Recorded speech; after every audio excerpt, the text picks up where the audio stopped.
Look at all the thumbs and all the people in the comments already. All the thumbs. How's it going, everybody? Welcome to the Dylan Talks Tone Thursday night Q&A. Appreciate everybody coming and hanging out with us. We are happy to be here. I've never said that before, so I don't know why I said that. I was thinking of like, what do they say at the beginning of game shows and stuff? I don't know. Anyway, I'm so excited you're all here today. Yeah. I'm a assistant sales manager to the manager at a shoe store, or whatever they say. Anyway, Pat Sajak is creepy. I'm glad he's retiring. So, for those of you that are new to the channel, we talk about guitar stuff until 9 o'clock, and then we will go off topic with whatever you want to talk about after that. If you have a question, get in the chat and ask a question. Put a bunch of question marks in front of it, and we'll get to it. Probably, we don't always get to all of them. If you want us to drop what we're doing and answer your question, we will take a super chat. You use the super chat, and we'll just stop and just answer it right then. We do have some questions that come in from Patreon viewers as well as YouTube members that we're going to show here on the screen in a few minutes.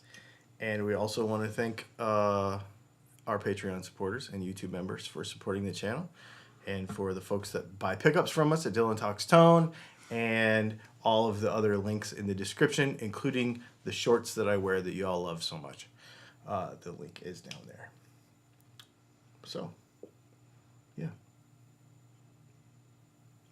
And I don't have a subject for tonight, but I do have, there's a question that will probably take some discussion because it is a deeper issue than... Noise just said the best part of every DTT is seeing what hat he's wearing. Oh, this is my girl dad hat. And Jason Albert wants to know, why are we in the dark? We are not any more dark than normal. I was going to say it's the same setup. Yeah, it's the same setup. The only difference would be maybe the light back there is different color. Yeah, and we have the same lights. Same lights. Everything's in the same spot. Yeah. It's bright to me. Yeah. I think we're same ISO. Yeah, everything's good. Okay. Let's get into some questions. Let's get into it. Isn't that what they say? Let's get it. Or go get you some. What does Jerry Michalek say? I have no idea. Get you some or something like that. You ready? Yep. Shane. Hi, guys. Sorry. That's it. Never mind. You wouldn't even know what that is. Go ahead. Shane. Hey, guys. When I shop Japanese used gear sites, the sellers often state how much life is left in the frets before a refret is needed. They make statements like, the frets are 80% or 60% left. What do you think of this Japanese selling practice? Why don't American sellers do this? And how can you accurately measure fret life? That's a good question. Fret life. Fret life. Except, no. I'll tell you why later. Anyway, well, I mean, I'll tell you now.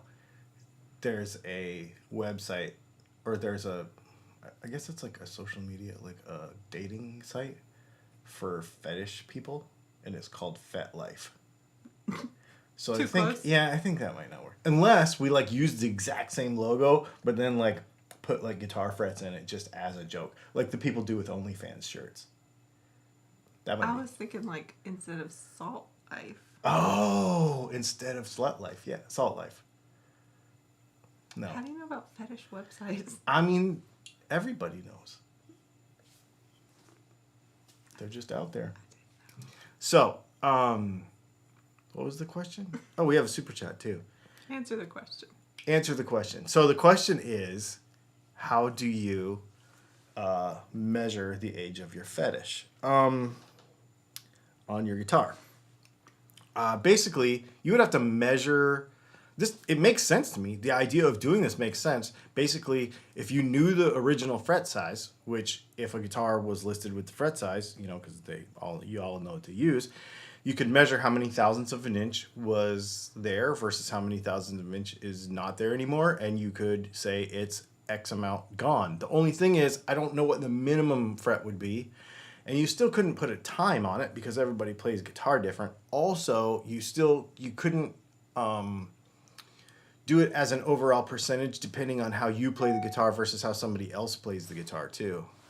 So that could be, I think it's neat, but I think that people would honestly get bogged down in it, and it would become a distraction in your listing. That is my opinion, but I think that's probably why. It makes sense. It's an interesting thing. I've never seen that on Reverb or eBay or anywhere. Super chat. Super chat from Polyphonic Groove. I watched a video you had about the Fender Cobalt Chrome pickups. I'm interested in buying a set for my telly, but I didn't find a follow-up video from you. Do you have any thoughts on the pickups? So somebody gave me some for a Strat, and I just got them, and I haven't put them in anything yet to try. So that might be coming soon. I just haven't gotten to it. They just got here like last week or something. So that would be an interesting thing. Honestly, do you like how they sound? If you like how they sound, buy them. The one thing I will tell you is I looked into it. The magnets are not very strong. So they're a very kind of low magnet, like Alnico 3 or less sort of equivalent, but it's a different thing being done that way. So if you like that sound, just get them. Just get them. The gauge of the magnets is really, really weak.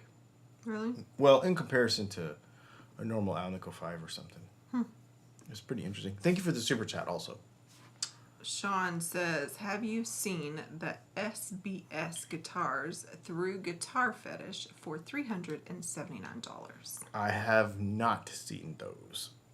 What's SBS? I don't know what that stands for. I would imagine that they are going to be very cheap because Guitar Fetish stuff is really cheap. So when I say cheap, I mean workmanship wise. Quality? Yeah, I imagine they'll be pretty cheap. But no, I've not looked at them myself. As you know, I don't spend a whole lot of time, ever at guitarfetish.com and also in that area.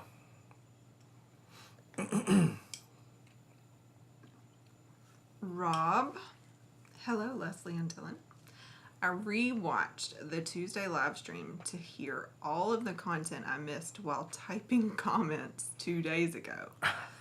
I wish to state that I agree wholeheartedly with what Dylan said about KDH, his work, and the importance of integrity. Thank you. Oh, Tuesday's live stream. Yeah, so we talked about that whole thing with KDH and Anderton's music on Tuesday. Okay. And I just really, last Thursday I was... Steve Brown sound, by the way. Oh.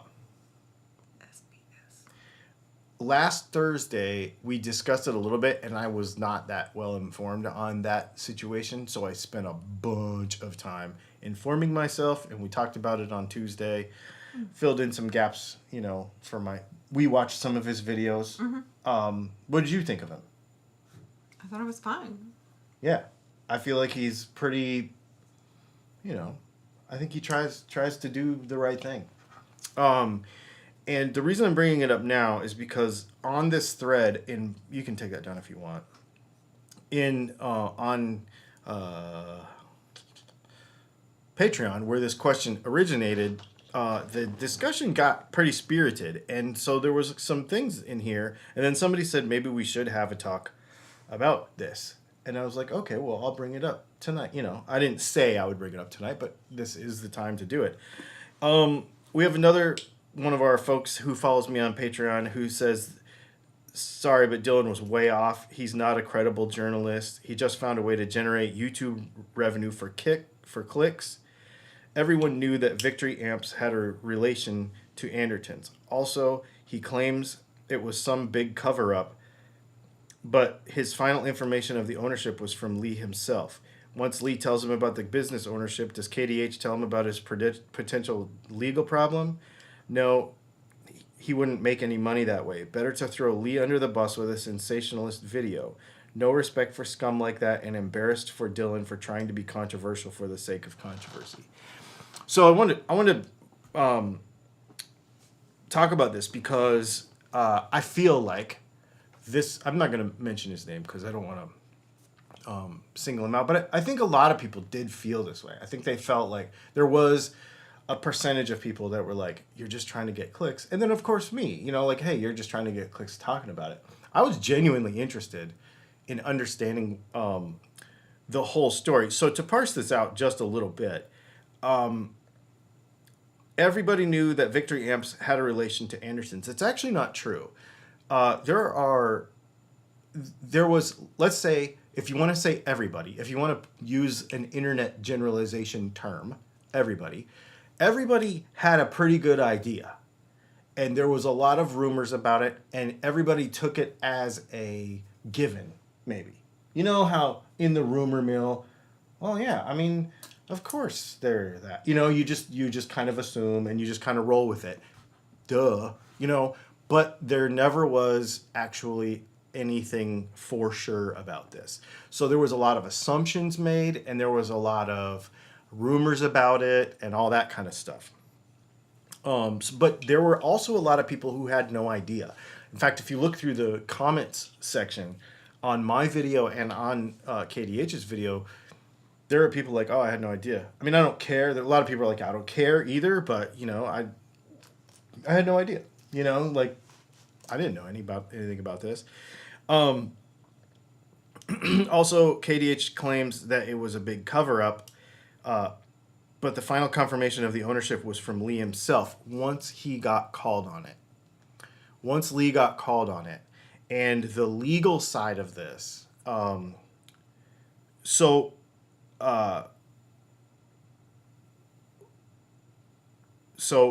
then somebody else said in the comments, and this is why we're talking about it, why they wanted to have a conversation. Somebody else said, it seems to me the issue is of ethics and compliance with applicable laws. There can be a fine line between ethical and unethical merchandising, but it's a fine line nonetheless. A discussion on ethics is worth having, regardless of KDH's motives.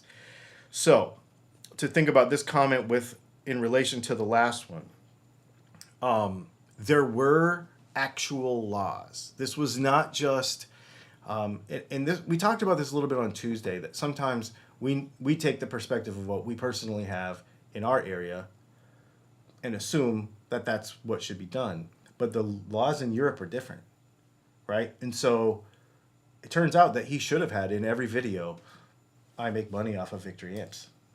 And as soon as their FTC, whatever they call their Federal Trade Commission, ASA something, found out about it, they told him, they actually contacted Lee Anderton and said, you need to start doing that on all your videos. We're not going to make you do it on all the old ones, but now that we've have this, we need. So there was a legal thing about it. And ethically, I can understand why people were upset about it. So not dismissing anybody's thoughts on this thing, but just to kind of clarify a couple of things that might be misunderstood. And as far as me covering it, I don't care about the clicks. I don't have any reason. I shouldn't say I don't have any reason. I mean, yeah, I would love every video to get 100,000 views in the first 24 hours. But I know in my reality that doesn't happen. So I mostly did that video as a follow-up to mentioning it last week and being like, oh, I felt very uninformed about that. I want to be informed about that because it seems to be an interesting topic right now. And I want to be able to answer the question because it is about ethics. And I also want to make sure I'm doing everything ethically. So that's why I went and did all the research and did the video about it. So it's just an interesting thing to think about because people slang a lot of mud about it, but it was a couple of people in the end trying to do the right thing. And I thought that was pretty cool. You know? So, anyway.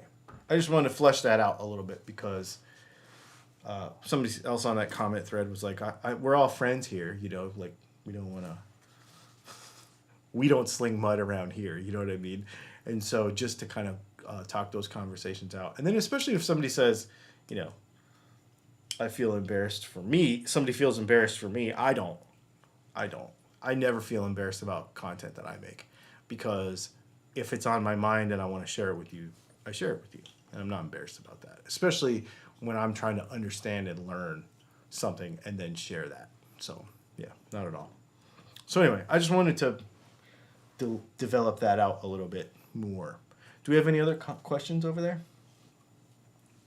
I guess we haven't really looked a whole lot and haven't really. I mean, I'm. You're probably doing the watching. thing. Yeah. I was listening to you though because I didn't know anything about this. Oh. I'm not a patron supporter. Yeah, here, yeah. I don't see any of these, and I don't listen to your Tuesday show. Right. Well, we talked about the whole need to be honest in your business dealings and honest with your customers and honest with, you know, in a time when...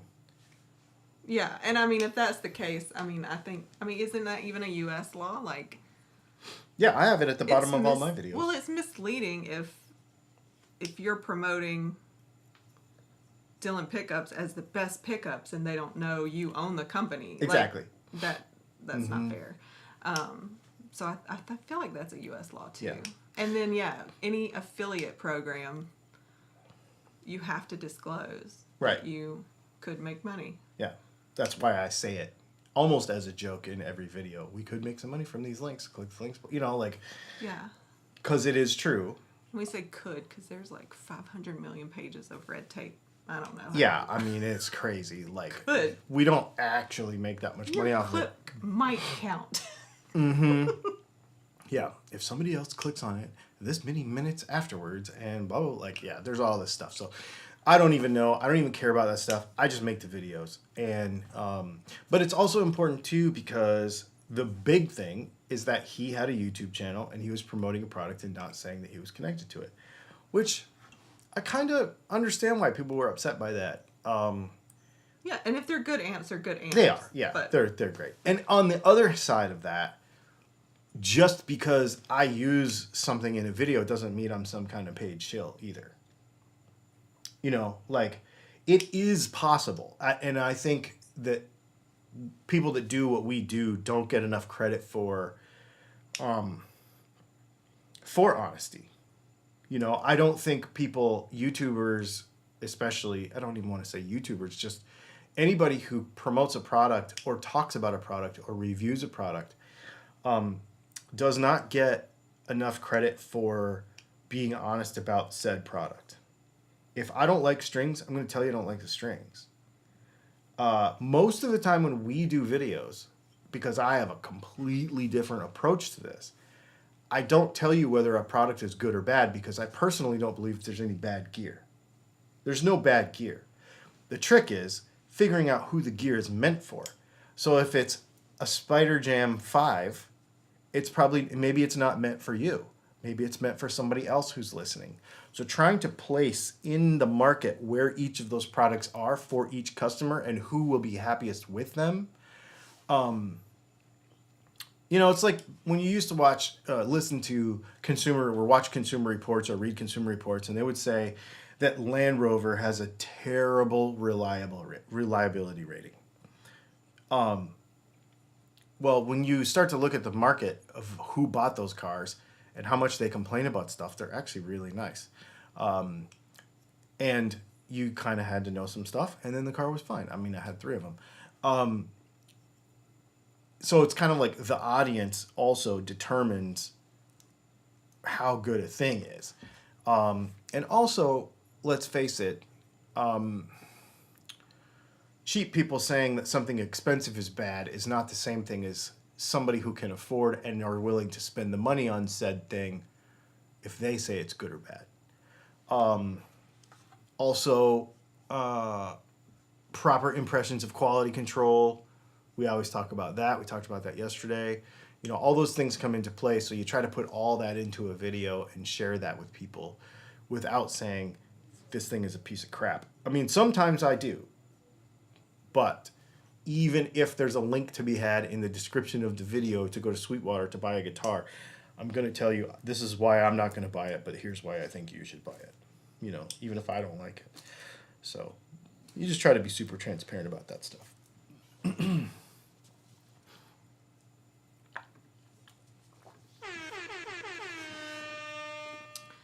Tim Jenkins Guitar. What's up, Tim? Thank you for the super chat. Thank you for the super chat. I haven't been saying that, have I? Went to Music Go Round earlier. Every single used guitar they had have at least one horrible ding on them. I gig regularly and never ding mine. Bummer. What's a Music Go Round? Music Go Round is a music store, a guitar store. Oh. Yeah. I thought it was like a drum circle or something. No. You know, it's like a merry-go-round, but you ride guitars and you hold on to the neck up here. But you can't have merry-go-rounds anymore. They're dangerous. Oh, is that why? Yeah.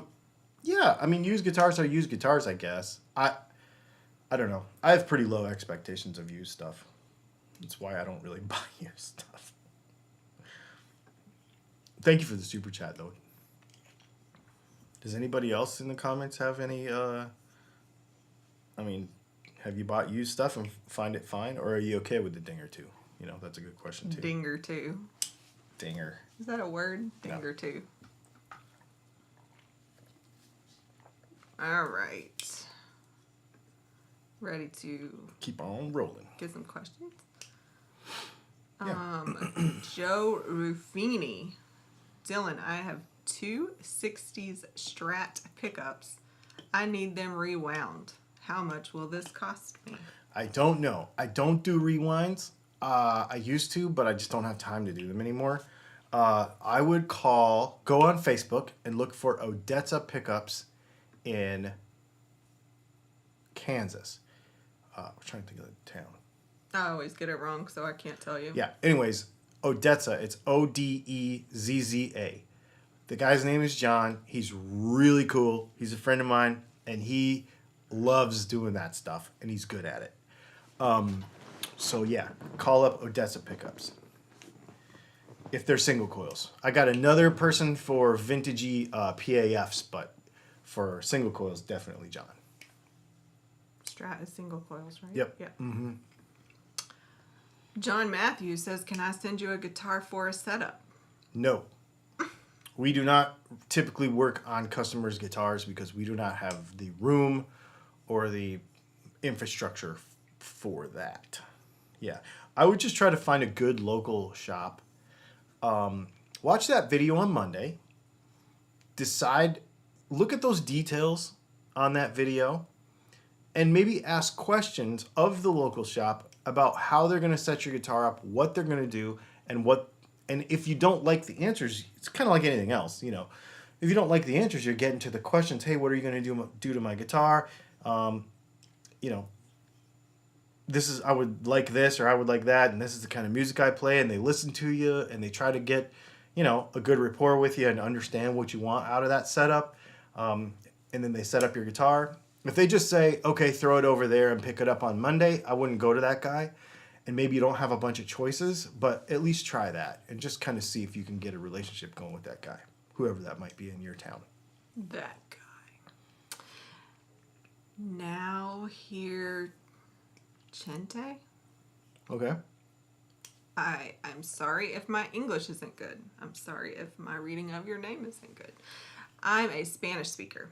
In your opinion, is it worth to have a 12-string guitar? How versatile are 12-string guitars? Boy, that depends on the kind of music you play, but 12-string guitars can be very, very fun. There's a lot of tuning involved, but they are very, very fun. I don't currently have one. I don't know. It's not on a priority list for me to have one, but when I have had them, I really do enjoy playing them. They are really cool. Versatility, you have to learn how to be creative to get a lot of different things other than just big rhythms out of them, but you can. You can do it. That's a really cool question, actually.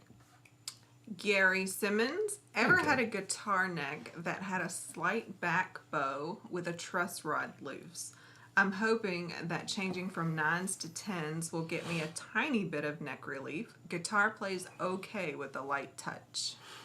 So, I don't know what your humidity is like. I think you would probably have to dry that thing out some and see if you could get it to straighten out. If it doesn't go away, you might take it to somebody who knows how to do that because they can do stuff. I got a buddy of mine locally here that he'll clamp it down and control the temperature and humidity around the guitar for like 2 weeks and be able to like change the shape of the neck and the top and stuff, like on an acoustic too. So I know that there's people out there that can do that. I don't know. The only thing I'll say is most of the time when you have a back bow, it's typically because the humidity is too high and you've got... So when the water goes in the wood, it's got to go somewhere. That makes the wood expand and it will push the wood up. Same thing on an acoustic guitar. If you got a belly in your top, bring the humidity down. If the wood starts to shrink and go towards underneath, then put some humidity in it and it'll bring it back up.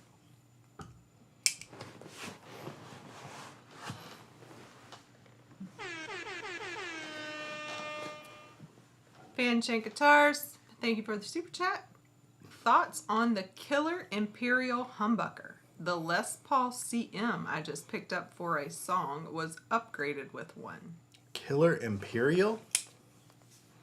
I don't know what that is. I'm about to Google that right now. Oh, we just got upsold, upviewed, whatever. Hawkman Hawk says, ooh, NFL, see y'all later. Oh, yeah. I'm probably going to watch the end of that game, a game when we get done. Killer Imperial. I've not heard of that, sir. Oh, Lawler Imperial. Dude, that is a killer humbucker. That pickup's good. That's real similar to... I didn't realize. It probably typoed to killer. No, Lawler Imperials are... He just said edit Lawler. Stupid Lawler autocorrect. Imperials are amazing. They are really good pickups. Probably very similar to my DAF, but they're gonna hit your amp harder. They're really good. I like them a lot. And thanks for the super chat, by the way, Ivan. Real quick, we should read some of these comments about used guitars that you asked for. But while he's still here, Eric Splitgerber said he had a question for me. And he thinks I help people with disabilities find work. I do not. No. I actually don't know anything about that. I see where Joe was like telling him about SSI and resource, and he's also not in our state. I think he said he's in Washington. Yeah, I actually don't know anything about that. If you needed to take an online course, I could help you out. But that is not what I do. I'm sorry, Eric. Anyway, I just wanted to say that. And if people in the comments have advice, that's awesome, but I actually don't know anything about that. All right, let's read a few of these. Yes. How they feel about used guitars. Yes. I have to find them all. Just some funny comments. They were talking about, Nate Wick says, I ding every guitar I own at some point. Sure, we want them to look nice, but at the end of the day, it's a tool meant to be used. Rob F says, it's kind of like a new car. The first ding is extremely painful. The second through nth, not so much. It's not like a new car at all. I'll ding up a guitar, but I will not ding up a car. That's funny. Let's see. Joe says sometimes you buy what you can. Used is hit or miss. Mm-hmm.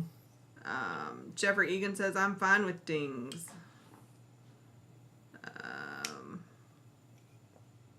Let's see. Doug Santinello said, I bought a 10 top that the seller said excellent condition, but it was good at best. Oh, that sucks. Gurnoy says, I actually have a NGD from a music go-round that was new, sold as used because of a ding on the back less than dime sized. Nice. Hawkman Hawk says, I like used stuff if the price is right. Gurnoy also says, I prefer used because of the, quote, off-the-lot value loss. Oh, yeah. And Doug Santinello says, at least at a shop, you can see the condition before you buy. Meshuggahs for Christ. Nah. What's that word mean? Dings and scrapes, also called beauty marks. Saludos from San Diego, California.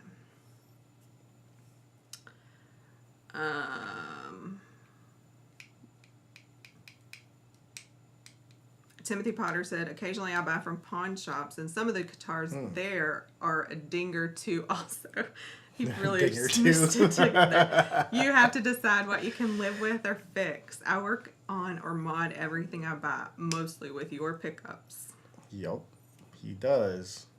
I think it depends on the guitar for me, and how I get the wear. If I bang it against a table, I'm pissed. Or if I knock it over.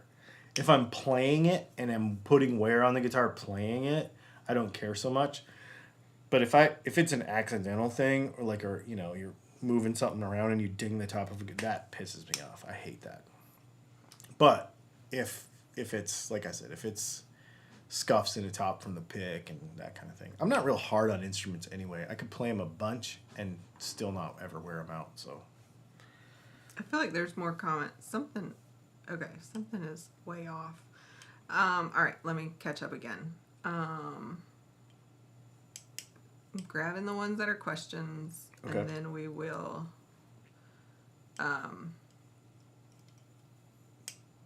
say let's see. Oh, Van Shank paid $675 Canadian for the guitar. Nice. That's like $45 American. Rusty Shuckerman said, I got a 03 Deluxe Strat off Reverb. No dings, some swirl, and a few light scuffs. Great condition for 20 years old. Heck yeah, that's sweet. Scott Martinez, or probably if it's a name, right? Yeah. That's another story. People pay good money for dings. Stupid money. Eric Splitgerber. If I buy a guitar with a ding in it, then I don't feel bad when I put another in. That's true too.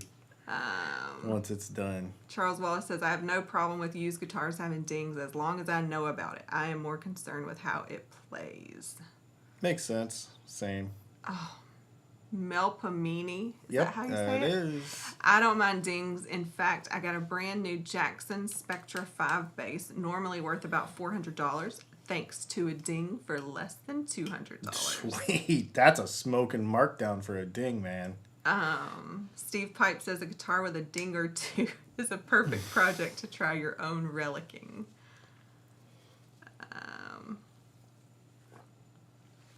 Let's see.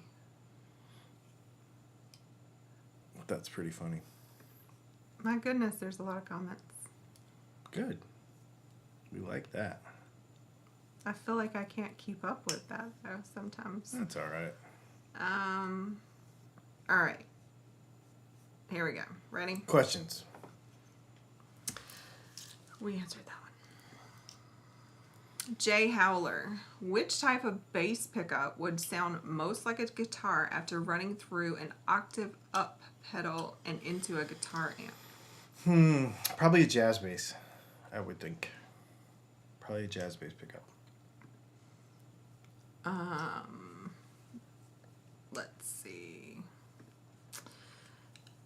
Curtis Chavez. Dylan, I've been considering getting a CV Telecaster. 1, is the neck a nice modern C or bigger? 2, which is preferred, a solid body or a thin line?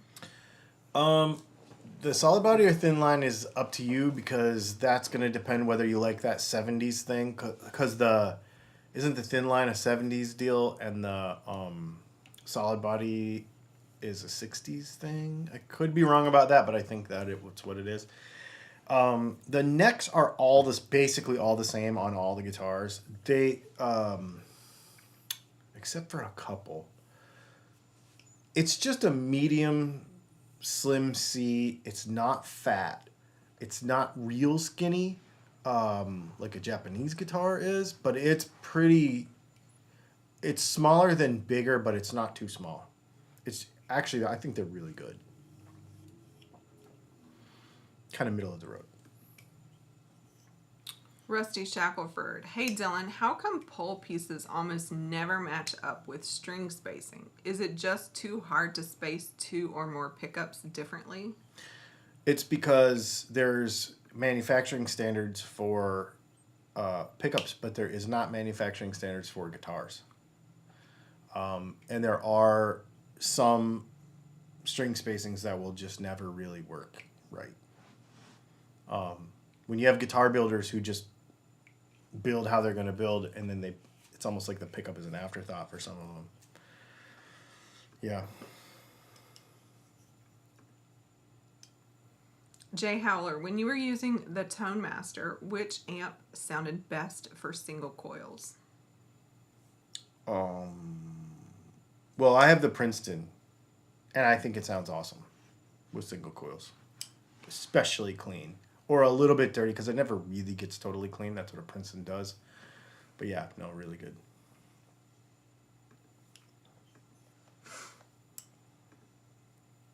Stephen Pipes. Hey Dylan, do you have ideas or designs for a radically different kind of pickup? Something no one has seen yet? Nope, not really. I want to do probably a podcast about that or a video about that, about pickup technology, because there are things that need to happen in a guitar, in a transducer to transfer kinetic energy to electronic energy. That magnetism is really the best way to do it. And I suppose there are other ways, but it just, for production, for everything, it is. I mean, Fishman has done the most technologically advanced stuff, but it's really still the same. Really. It's just a coil. Interesting question, though. I was thinking about that this morning, actually. Rusty Shackelford. Also, why is there no volume drop when strings move from one pole piece to another while bending, especially on a neck pickup? Because the pole pieces... Oh, and this actually speaks to the previous question. Because the pole pieces, they create a wall of magnetism. Yes, it's a little bumpy, with a little less intensity in between. But it's an entire magnetic field of smaller magnetic fields, but it's all one. So it never leaves the magnetic field when it gets bent up towards the next one. And actually, you're not really bending it that far. When you think about the geometry of that, if you're on the 12th fret and you bend it up, a full step, you look down here and it's only moving that far. Just because of the geometry of the string. Jamie Garrett, could you do a wiring diagram for 2 hum, 1 volume, 1 kill switch, 1 3-way switch? It's the John 5 Ghost Telly setup. You should be able to Google that. That I am sure somebody has that out already. That should be a pretty easy one to find. We don't really... I might have some of those over on Patreon, but I don't have a bunch of them. And when you buy pickups from us, we include a little card that you can scan, and it has some wiring diagrams in it, too. I should put a bunch on that, too. That'd be cool. More, Not just the stuff we do, but different ways to use the pickups when you get them. Villarican in Seattle. Hi. What are your thoughts on dummy coils? They're dumb. I'm just kidding. I don't really have any thoughts on them. I am not a noise like freak. I don't care about. I was thinking about this yesterday. Playing that guitar that we built, put two P90s in it, and I forgot to ground the bridge. So once I grounded the bridge, I was like, these things are so quiet. They are really good. And I was playing another P90 guitar today with my P90 in it. And I was like, man, these things are so quiet. They're not noisy at all, you know, in comparison to what people think of when they think of that stuff. And I think because of that, I don't really worry about all that noise cancellation stuff. Because we just don't make noisy stuff. So it doesn't really bother me. Eddie Jr. says, Dylan, I got a Strandberg on the way. Ooh. Can you explain the 0 fret? Anything I should be aware of? Nope, just play it. So the 0 fret is just a fret that is there instead of a nut. That's all it is. And yeah, it's fine. So it's like a mound instead of an almond joy? Yep. Because sometimes you feel, it's yep, exactly. Sorry, I had to think that through. Did you sing it? Hey, yeah, I did. Marcia Murray, which direction does tightening the truss rod go? Center up. So what you're doing is you're shortening a rod. So when you shorten the rod, it bends in the middle. So if you tighten it, the middle comes up. If you loosen it, the middle goes down. Do an 1/8 to 1/4 of a turn at a time. Don't overdo it. Marcia Murray, so does tightening give up bow or back bow? I feel like that Up might bow. be related to a previous question. Yep. Sir Sneaker Pimp, all our music heroes mainly played used, beat-up gear until they could afford better, and we loved everything about it. Why do you people believe that people change to become bougie about gear? Because it's fun. I don't think everybody's bougie. It's fun to be bougie sometimes, though. Cool stuff's cool. I like cool stuff. I think it's neat. Yeah, I don't have a... I'm not one of those people that like makes a connection between talent and how nice your gear is. I know because my stuff is way nicer than I play. And my guns are way nicer than I shoot, and my knives are way nicer than I cut, and I drive better than my car. That's the only thing I do better than what I have. But What? I'm faster than my car. It just means you bought the wrong car. It's not the car's fault. It's the right car, just the wrong time. We'll get the right car for that at some point. All right. Super chat. Sean McMillan, thank you for the super chat, Sean. He says, I finally have the kinks worked out of the Reverend project. Your P90s sing in comparison to the stock pickups. That is awesome, Thank man. you. Thank you. And thank you for the super chat, Sean. I appreciate that. He said, also, the setup video the other day was fantastic. I really Oh, appreciated the intonation tip. Oh, good, yeah. Follow the needle if you're a right-handed player and flip it if you're not. What? I guess that means something to somebody. Okay. Not me. Let's see.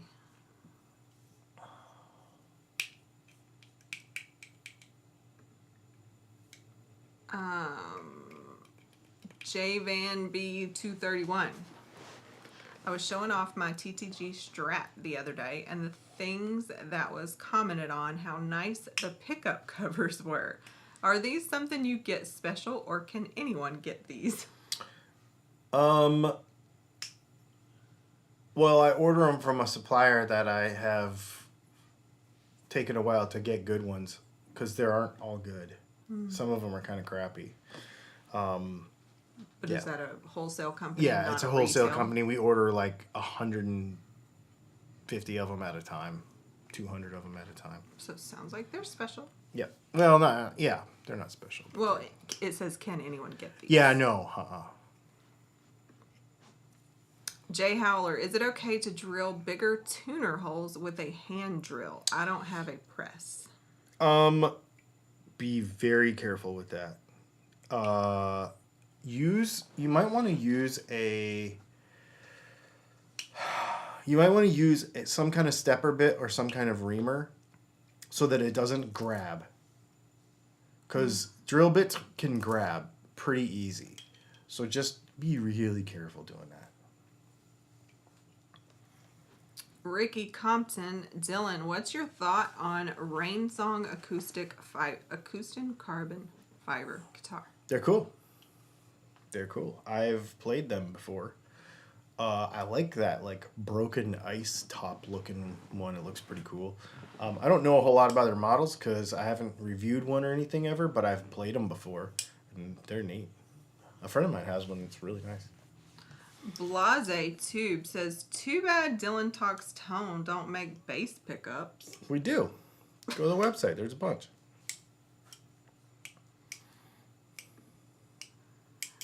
Blase Tube also said, is it sad that this group is the totality of my social life? Us too. It's not sad. It's not sad. I've met some really cool people out of this. Yep. Speaking of that, Don's not here tonight, I don't think, because he has to get up like at the ass going crack of to dawn to go to Japan? Japan tomorrow. Yeah. That's so exciting. Yeah. He was practicing with chopsticks and then practicing eating Japanese food. They had really? some Sapporo beer. Oh, really? Like getting in the vibe. Yeah. That's awesome. I think he might be disappointed. It's probably very American Japanese. Probably. He could go or to Canadian. McDonald's. Or Canadian. Yeah. Because he's from Canada. Yeah. All right. Windsurf Maui says, I hate dings in my guitars, but I have them because I'm clumsy. But I get that. But I would take a rubber hammer and put a small ding out of sight on my new car so I wouldn't get depressed when a real ding shows That's up. pretty funny. No, I get a ding in the car, that gets fixed. I do not mess with that.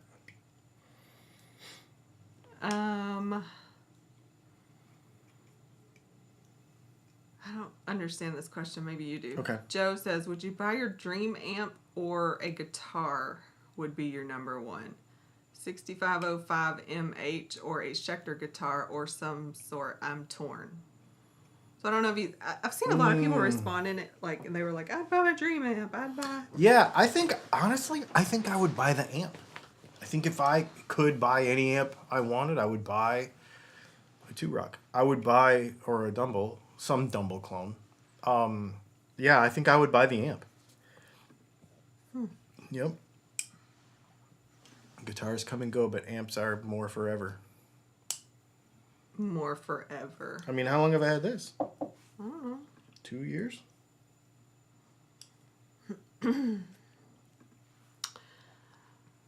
Off topic. When's the last time I played it? A year ago? Blase YouTube. If I have a 34-inch bass and I want to shorten the scale, can I just swap the neck or do I have to deal with pickup spacing? I don't know. I feel like Ivan might have responded. Ivan would know. Yeah, I don't mess with that a whole lot. I guess you would. It doesn't matter. I'm not going to say it doesn't matter. String spacing doesn't matter. I mean, I apologize. Pickup spacing does matter, but if you were changing the scale length, everything would be changing anyway, so you could just try it. I'm sure it would be workable. People do it with guitars all the time, tellies and stuff. Jay Howler, what do you think of Zex coil pickups for Strat? I think they're cool. I think it's an interesting idea. I don't like how they sound. But I've had a fair amount of experience with them, and I think it's an interesting idea. They are quiet, but It's a problem that never existed, and they found a solution to it, but there was no problem in the first place. But they're neat. Yeah, they're neat. Really expensive to make. Windsurf Maui, are your P90s quiet because you wax pot them? Are vintage P90s wax potted?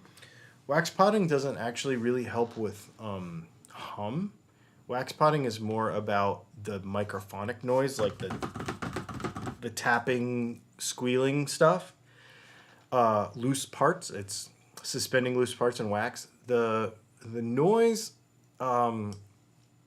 I believe, from messing around with it, it's how we wind it. It's the tension we wind them at. It's the overall capacitance of the pickup when we're done, because the capacitance has to do with frequency filtering. So I think there's a bunch of things, but I think it's mostly how we wind it and the tension and the speed and the by hand and that sort of stuff. But I don't know for sure. But I've played around with that, and thinking about the science of how it all works. Can you make noisy pickups then? Like if you were super sloppy and loose?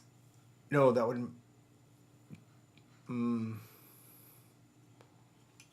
It would actually be better. It would be noisier if they were really tight. Really tight. And really, really, really uniform. Which is something we can't do. Like, I physically can't do it. I mean, I can do it, but I won't, because it's not what we do. What we do is looser and sloppier on purpose. Basically, that's what makes it good. That stuff is so fun. It just looks so pristine. Yeah, it looks the same when you look at it, but Yeah, if you think about them, yeah. And consistently doing it, that's the next thing. Did you answer about vintage P90s? Are they wax potted? Every one that I've seen is, yeah. You've seen some gross old wax potted stuff. We have. Mel Pamini says, do red colored metal mini humbucker Firebird covers exist? Seems like there's only silver, black, or gold colored. No, but I want to try an experiment that I have not tried yet. Interesting. Mm-hmm. Vinny just said he made it just in time for the good part. He likes the off-topic part, too. Apparently. That's so funny. And Vinny likes Tuesday because he likes to see me get wound up, and he likes to see the comment section get wound up. Oh. All right. I'm just grabbing some things that have come in since I checked.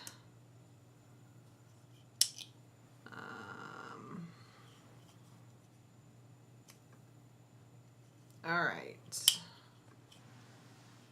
Joe says, so we know Cort makes Ibanez guitars among others. Would you buy a Cort guitar? Oh, yeah. I have one. Right there. I have a PRS Silver Sky. That's a Cort.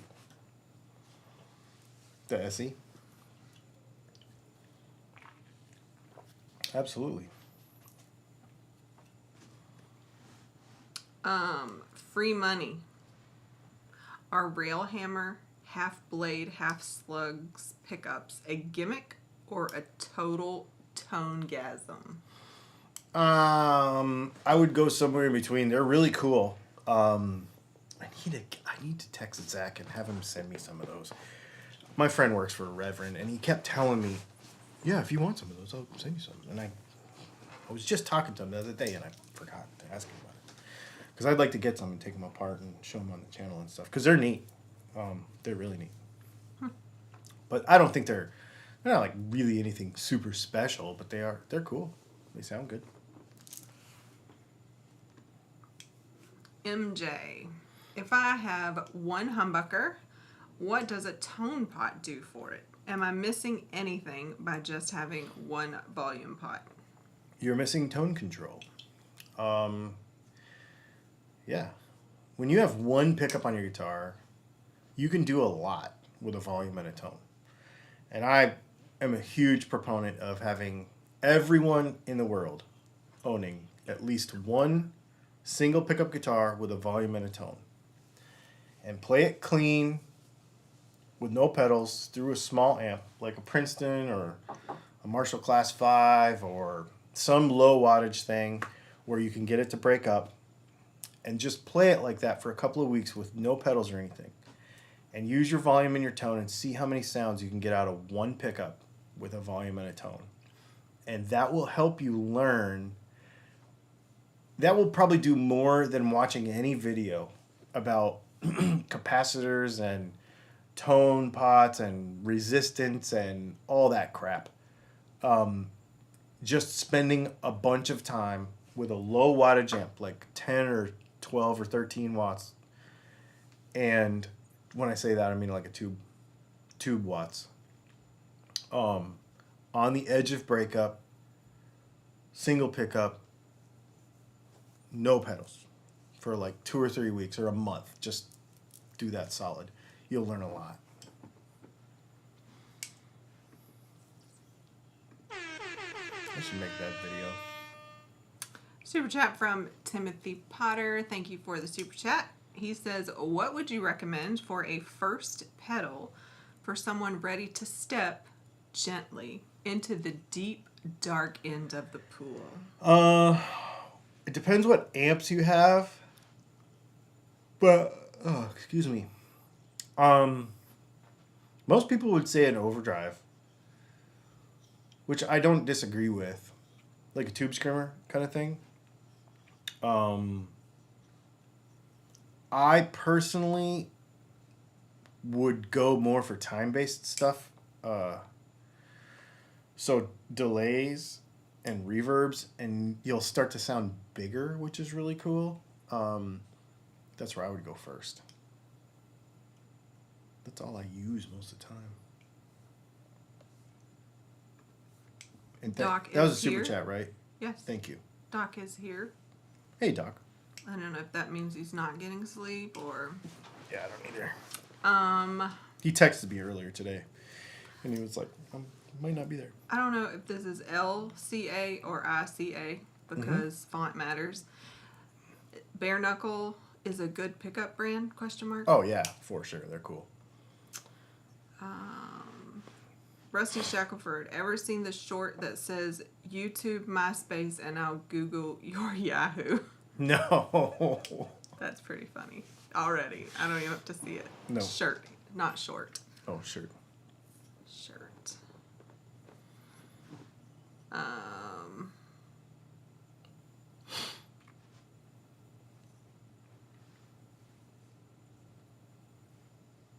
Rob F. is recommended to Timothy Potter.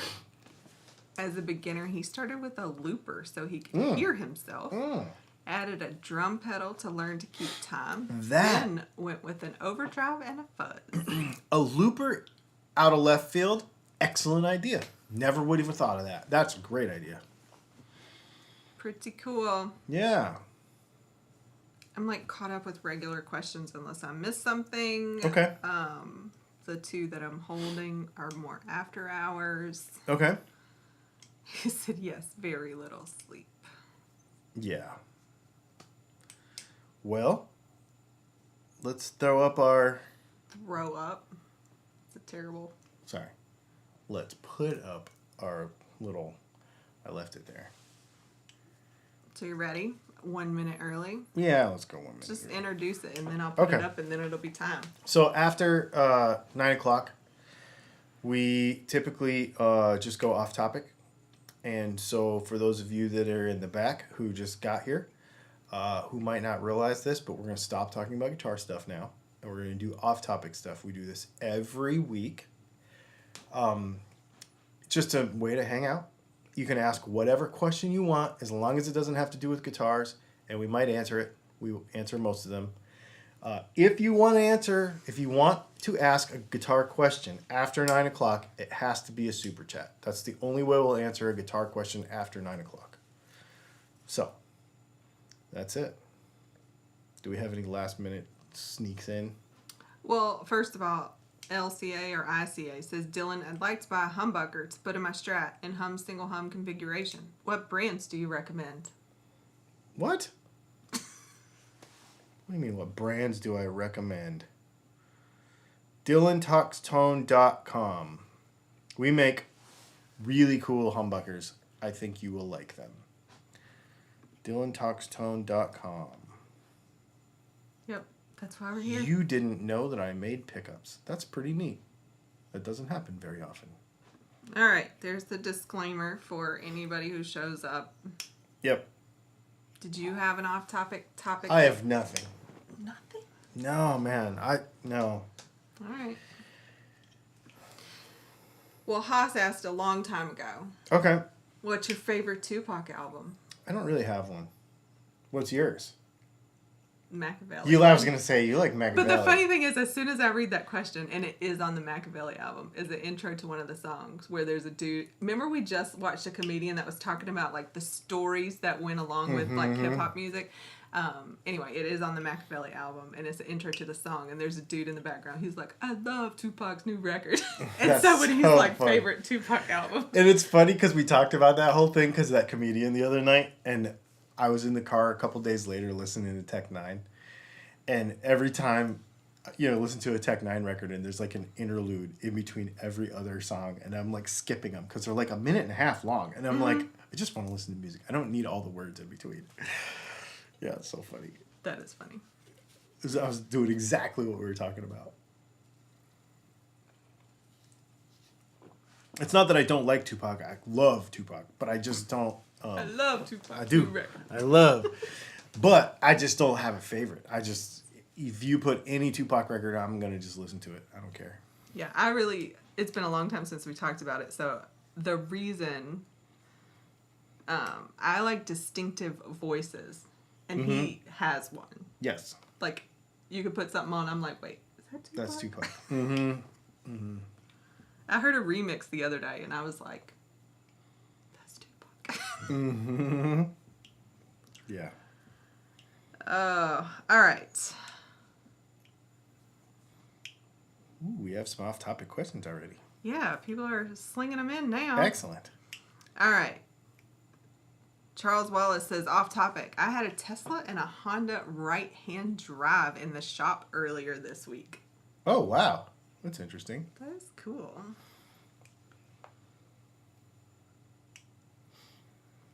I had to buy a new computer monitor today. Haas says it's Strictly. He just doesn't want to say it. Is that an album? I don't even know Tupac album That's the names. thing. I don't even know if I know the album names. Because I used to just listen to him, like, I don't know. I don't know that I listened to the records as much as I listened to, like, them on mixtapes and stuff. Because that's, like, mixtape The Machiavelli, like, except Machiavelli. front yeah. to back. Yeah, like, yeah, I know the whole thing. Yeah. I still have favorites on it, because some of them are like, I don't want to listen to that. Right. Mainly the ones that were popular. Mm-hmm. Anyway. That's interesting. Joe wants to know, pickles on a sandwich? Absolutely. I love pickles. We love pickles here. All pickles. Not all pickles. I'm lying. No, they have to be crunchy. Crunchy pickles. Crunchy Spicy. is number one. Spicy or tangy over sweet. Yeah, no sweet. I like sweet pickles. I like sweet pickles. You don't. I don't like sweet pickles at all. I will eat bread and butter pickles, which are some sweet. Yeah. Prefer dill, like spicy. Yep. Hands down has to be crunchy. It has to be crunchy. If they're soft pickles suck. I mean, it was a cucumber. You wouldn't eat a soft cucumber. Why would you eat a soft pickle? This is true. Ugh. All right. Windsurf Maui says, anyone in the audience still have Burning Man mud on their sneakers? Valid question. Valid question, yeah. Oh, man. That was a mess. Literally. That's funny. J Van B 231. Play any old video games lately? No. Mm-mm. We don't do video games very much. When we first got married, because I drive, so all the rally stuff, anything motocross, Formula One, all that stuff. Steering wheel, pedals, the whole deal. When we first got married, but as we moved on with our lives and got busier with stuff, I never kept up with it. I went down a whole Switch rabbit hole one time. Mm-hmm. You're a Mario Kart person. Doc Stilton says flaccid is never good for pickles. No. Flaccid pickles. That sounds gross. Oh my gosh. Okay. That's a post waiting to happen. Flaccid pickles. Yeah. You saw the thing I sent in the family group text the other day with the pickle with the hot dog in the middle of it? Yes. That's so gross. Yeah. Oh, hang on. We got a super chat. That is gross.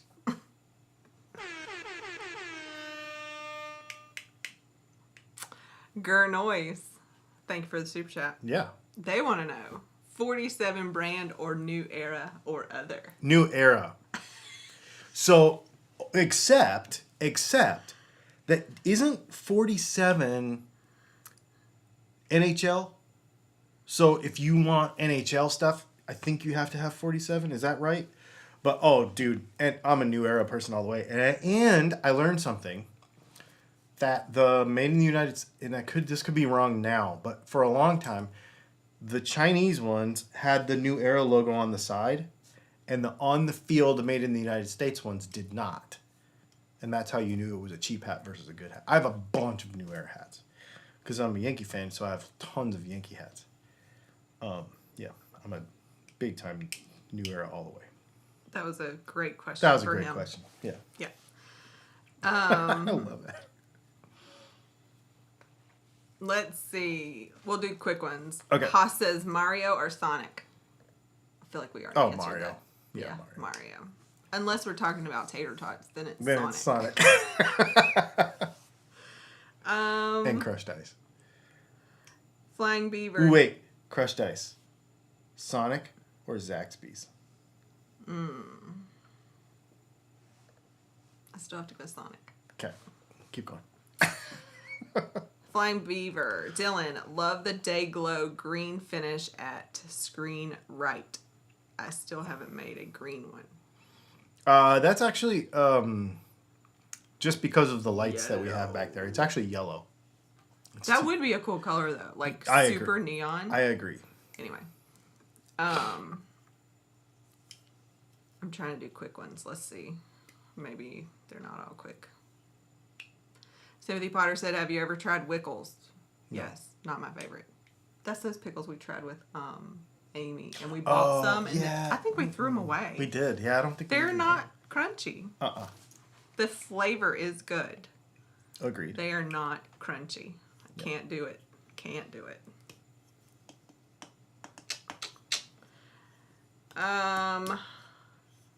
Banjan Guitar says, I kind of like the pickles that come in a single sealed bag at Walmart. I have had a spicy pickled chips in a bag that were actually pretty good. I haven't eaten a whole pickle. We have a friend that is addicted to pickles. Like, has pickles in her purse at all times.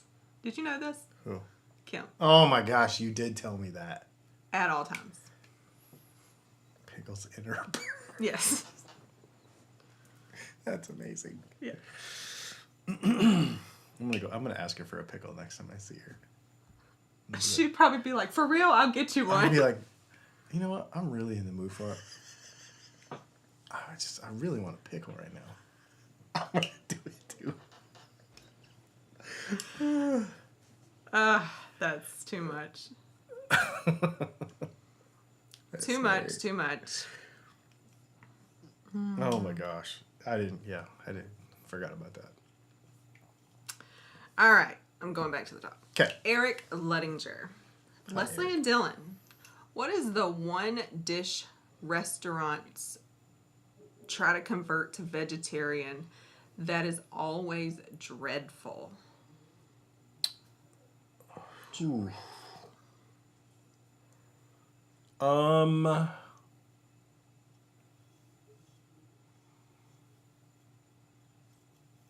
I don't know because I don't think about it like that. Some people really botch macaroni and cheese. Oh, if they do like a vegan macaroni and cheese, Yeah. that can be bad. Burgers can be bad. Burgers can be bad. Burgers can be bad. Very easily. Mm-hmm.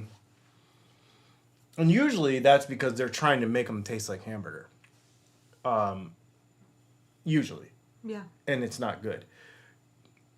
If somebody has a black bean burger on the menu, I'm way more likely to want that than something that is trying to be something else. I mean, a black bean burger is not a hamburger. It's black beans smashed together.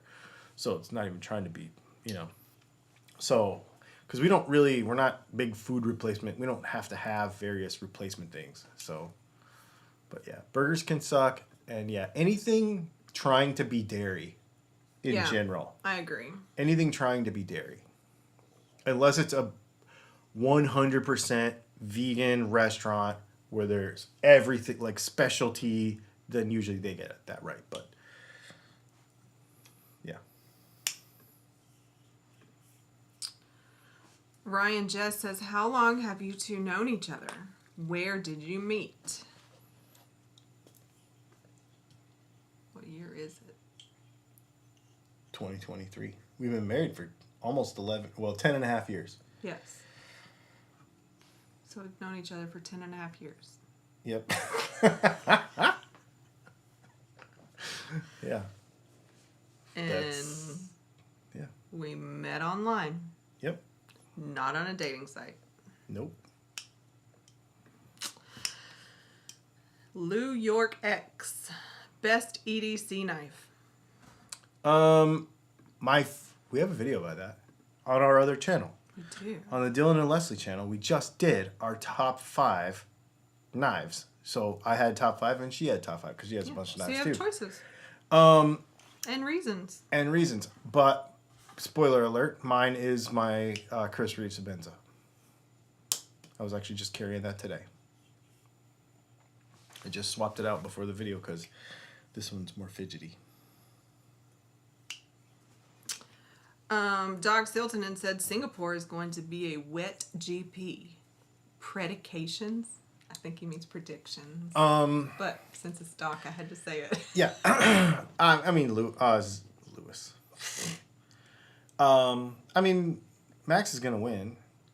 I think the ones before him are what's going to be important. So here's the other thing, though. We are getting down into the season where people could choose to take engines and stuff. So until we start to know, because then you have, 5 place grid penalties and 10 place grid penalties for new gearboxes and engines and junk like that. Because we're getting later in the season. So if there's nothing like that, then I'm going to say Max is going to win. Lando Norris is going to be right up there. There is rumors that Checo Perez will be out at Red Bull. And Lando Norris will come over from McLaren. Interesting. There's rumors about that right now. Rumors. Mm-hmm. Flying Beaver says, now I feel old. I met my wife in 1979. Well, I wasn't born then.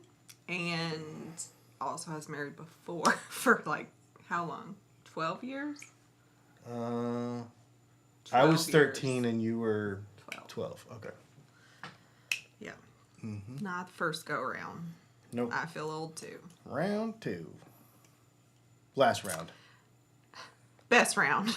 It is. Jeffrey Egan said, I just ordered a bundle from PSA, a 5.56 AR and a 5.7 pistol for under $1K. I saw they had those bundles on Labor Day. They were doing like a vintagey kind of M4 thing with their PSA dagger for like $749 or something. It was nuts. 5.7's interesting. I'm going to be curious to know what you think of 5.7 and if you can afford to even shoot the darn thing because the ammo is so expensive for that. But that's really cool. I saw that. I actually suggested it. I just built my AR and one of my friends really wants an AR and he's trying to stay on the budget side of things and I sent him the link to that where you could get an AR and a PSA 9mm, that Glock clone, for like, it was like $749 or $800 or something. Brother Hawk says, what was the first song you remember being your favorite? Oh, man. Okay, so What defines favorite? Like that you listen to over and over again? this is a tough one because you have to understand how much music was a part of my life. Like, I mean, it is our life now because of what I do for a living, but this did not come out of nowhere. I am not some kind of like discovered music in my teens or anything. My dad played professionally all through the 70s and 80s, and we lived music.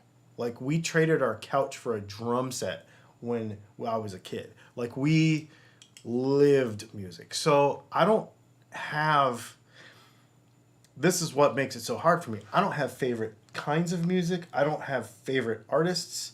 I mean, I do have some, but you can't remember, like, that's a great question. You can't remember, like, the first time you, like, oh, this is amazing. So one of the most, no, I don't, but I will give you 2 songs, and I'll give you the first one and then the second one, that are always burned into my brain as like iconic in my life, and I love these songs.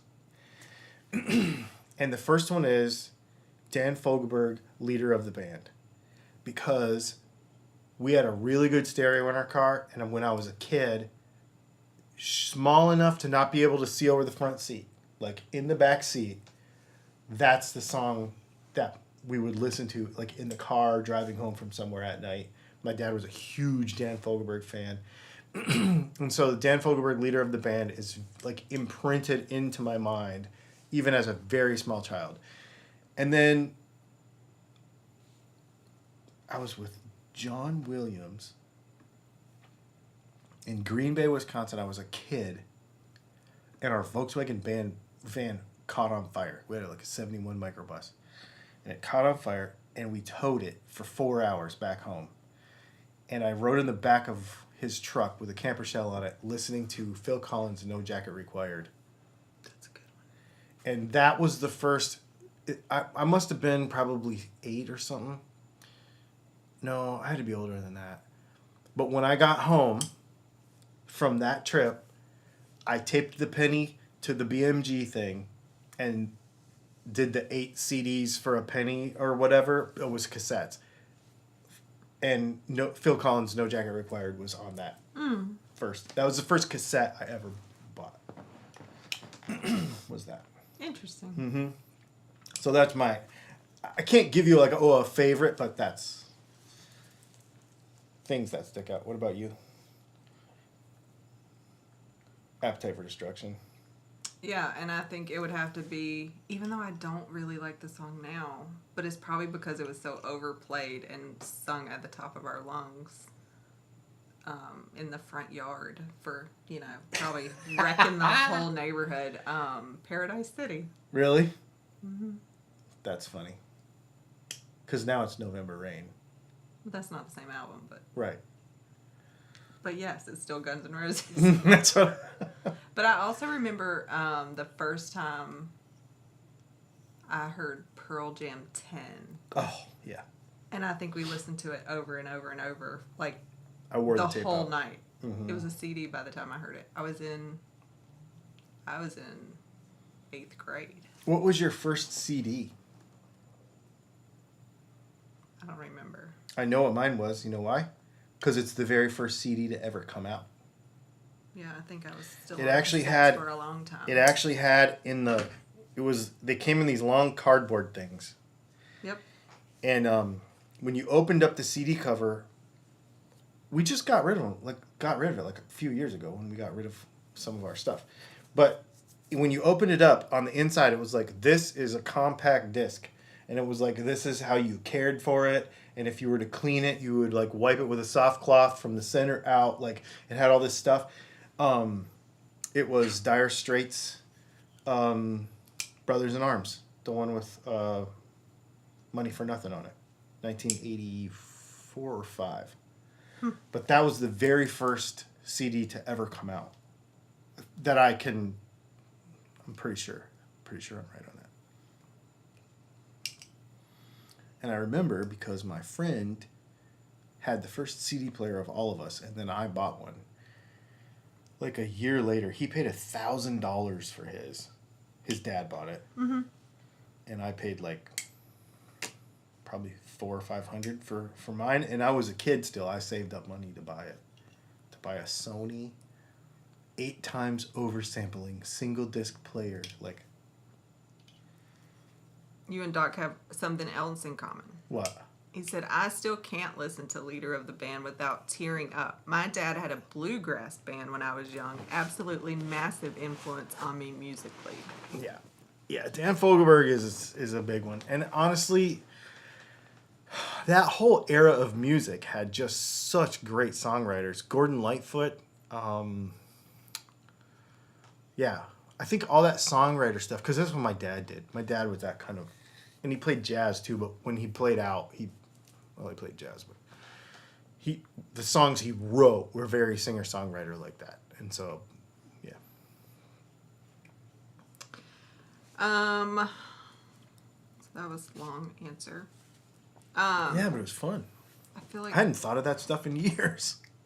Sir Sneaker Pimp says, does your dad have music on iTunes? I know my sister does or did that we all played on, but I don't know if it's there anymore. I will find how you might be able to listen to that, and I will share that at some point. Mel Pamini says, do you two have a favorite plant-based ground beef substitute? If we need a ground beef substitute, it will be Gardein or Boca. Yep. Either one of those is fine. Anything else is chewy. I don't like that. And that leads into somebody else's question. I don't know where it was. Oh, Jeffrey Egan. What turns you off food the most? Texture or taste? Texture. Texture. Texture. Texture is actually why I originally stopped eating meat. Texture. Which is also why if I have to chew too many times, then it really grosses me out. I'm trying to find my sister's record. So here's the problem with doing this in short notice. My sister's name is Leslie too. So if I Google Leslie and our last name, I get her for the first 3 pages because of what we do. And we've knocked my sister's maiden name off of Google. So it's hard to find her under her maiden name. So I have to get back to you. Yeah. Eric Splitgerber. If an alien crashed in your yard and you could take them to any restaurant to show them human cuisine, what would you feed them? That's a really odd question. It depends. Would I want them to leave? Long John Silver's. Ew. I'm not even going inside.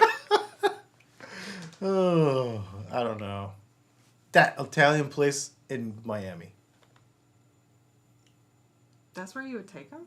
Jason Hughes works there. We would drive all the way to Miami Yeah. to feed some aliens? Yeah, because I want that place. I'd eat that place right now. That place was so good. It was an Italian restaurant, 100% vegan. So good. Some of the best food I've ever had, ever. Like, ever. It was so good. Every time we go to Florida now, we're stopping there. Because it's on the way to nowhere. Because it's on the way to nowhere. We got to go all the way to Miami. That was when we were going to the Keys. The Keys, that's right. Yeah. Man, that place was good, though. I mean, maybe we have to go to the Keys again. I guess. I would like the Keys better if it had a beach like I thought it was going to have. We should go to Florida Thanksgiving week. That'd be cool. Or not Florida. Maybe somewhere else. I don't know. Van Shank Guitar says, should I be jumping for joy if my first YouTube short got over 8,000 views in the first 2 days? Dude, my shorts never get that much views. And I mean, I like put them on the... No, I'm just kidding. My shorts got a lot of views today. These shorts haven't even got 8,000 views in 2 days. I'll tell you that. And I put out 3 videos in the last 2 days. That's really good.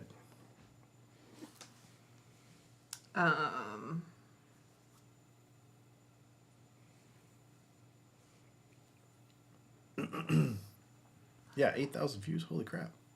That's awesome.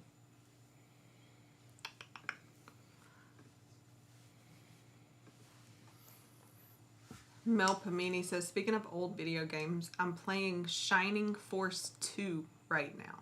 Classic. I don't know what that is. I don't either. Haas says, thoughts on the new Rolling Stones release? I have not heard it.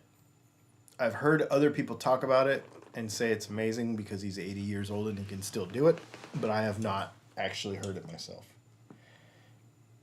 Stop that. I'm not somebody who is going to go for classic rock artists as a choice, so. Sir Sneaker Pimp says, do you make your own pickles? It's really easy. I used to make them all the time. I used to make them a lot. I have not done it in a long time. He's only made them once since I've known him, so I don't know what a lot is. Oh, I used to make them every week. But, yeah, I've not made them in a long time. I'll make them again. Joe says, eggs on burgers. Nope. Nope. Don't eat eggs. Nope. Don't eat real burgers. Nope.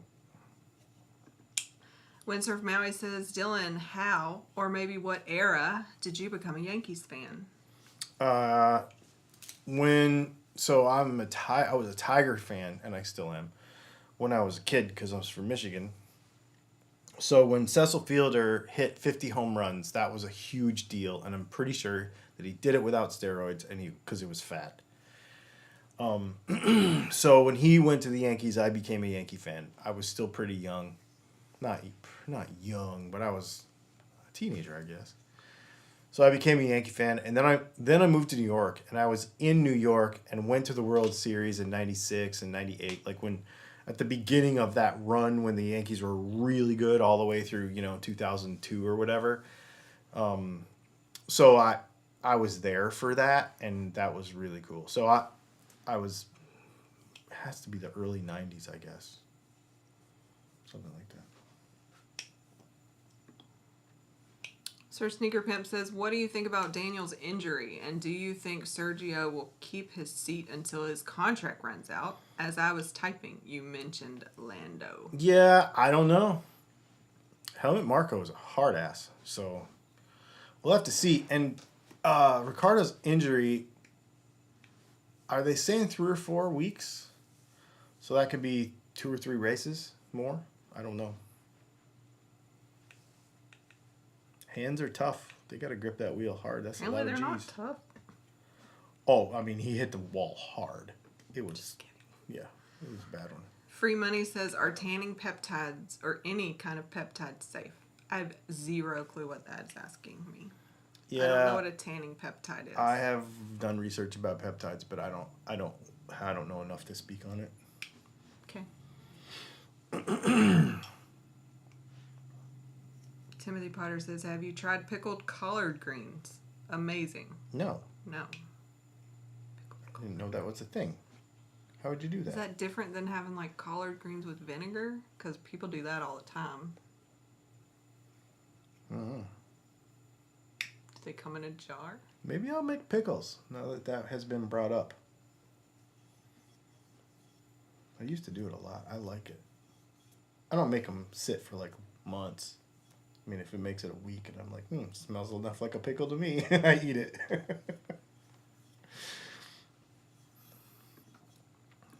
All right, let's see. I don't know that I'm patient enough to make pickles anymore. You were patienter before now? Patienter? Yeah, some stuff. Food. Why are you impatient now then? Hey man, I cooked a thing today that was pretty good. I made these Mexican pizzas. Could you call it a pizza? That's what they call them when you just stack them like that. Yeah. Yeah, it was really good. So no, not tried pickled collard greens. No, I've never heard of that. Flying Beaver says, Leslie and Dylan, do you have any recommendations for a good beginner veg cookbook? I do not own any cookbooks. Yeah. Google is your friend. Yeah, Google is your friend on that, and just look up recipes. Like, And whatever. it's not like it used to be. Like, most things are good. Yeah. And you can read their life story before you try the recipe anyway, so. Yeah.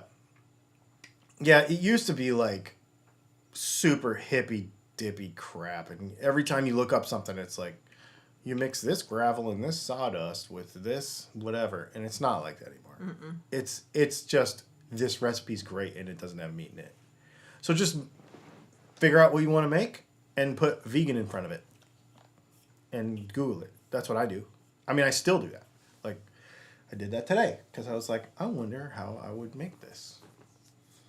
And I just figured it out. Blase YouTube says, do you do any fermented food? My wife does a lot of sauerkraut. Kimchi.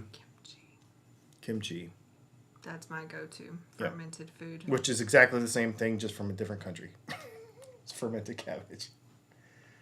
Is that what sauerkraut is? I think so. I don't even know what sauerkraut is. Yeah. It just... I think because... Don't people eat it with sausage? Yeah. And I never really like sausage. So, There's like, sauerkraut fermented onions. why am I going to eat it on... I don't know. I can't remember. I thought it was cabbage, though. I don't know. I don't eat it. Let's see. Windsor from Maui said, Dylan, I didn't realize you lived in NYC. He did. Mm-hmm. Then I lived upstate, too. All right. I'm all caught up. All right. 30 minutes after. Cool. Got anything else? Or are we going to go? I think that's about it. Flying Beaver just said BRB, like he's coming right back. Charles Wallace said it is cabbage. Yeah, I thought it was. But it's just not done the same. Galaxy Stranger 01 says kimchi is more rotted. It's so good, though. It's I like spicy kimchi. Yeah. Mm-hmm. I mean, and really, I'm actually really particular about that too. Mm-hmm. Because the cabbage has to be crunchy. It can't be soggy. Right. And I would actually prefer, it's just hard to get it because you usually have to get it from like an Asian market and it looks like somebody made it at their house. And I don't know these people. But I really prefer kimchi cucumbers. Mm-hmm. But they're just hard to find. Yep. At least where we figure out how live. to make them. That would be amazing. Maybe. All right. Thanks for hanging out, everybody. I might make a video tomorrow. Or I might make one on Monday. We're trying to make more videos. We did a bunch this week. It was fun. Go buy some pickups at DylanTalksTone.com.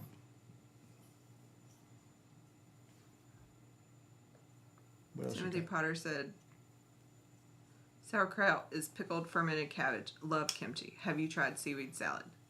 I love seaweed salad. Mm-hmm. Yes. She loves it. I like it too, but I don't like it as much as she does. If I can get it, I'm going to get it. Yep. I don't care how much it costs. The best one was in Denver. There's a picture on my Instagram. Yep. Thanks for hanging out, you guys. We will see you maybe tomorrow, maybe Monday.